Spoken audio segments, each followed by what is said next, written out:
Salam dəyərli abituriyentlər. Bu gün sizinlə mən Orxan Məmmədovla kodlaşdırma mövzusuna aid nümunə testin izahına baxırıq. Yazıb ki, 229 ədədinin yaddaşda tutduğu yer 64 simvolu əlifbada neçə simvolun tutduğu yerə bərabərdir.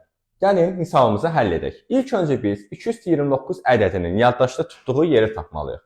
Biz bilirik ki, 200 ifadələr yaddaşda qüvvətində olan ədəddən bir vahid çox yer tutur. Yəni 2-nin qüvvətinə neçə yazılıb? 29. Deməli, bu ədəd yaddaşda 30 bit yer tutur. Yəni hər zaman bu üsuldan istifadə edə bilərsiniz. Bunun səbəbi nədir? Biz bu 2 istifadəni ikili say sisteminə çevirərkən qüvvət qədər 0 olur və hər zaman ən öndə bir dənə 1 olur. O zaman deməli neçə bit yer tutacaq? 29 dənə 0, 29 bit. Qarşıdakı bir dənə 1, 30 bit.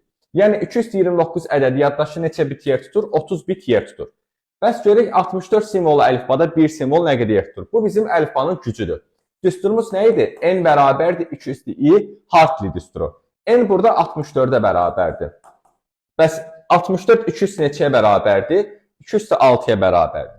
Burada I bir simvolun yaddaşda tutduğu yerdir. Ölçü vahidi bitdir. Deməli 64 simvolu əlifbada bir simvol yaddaşda neçə bit yer tutur?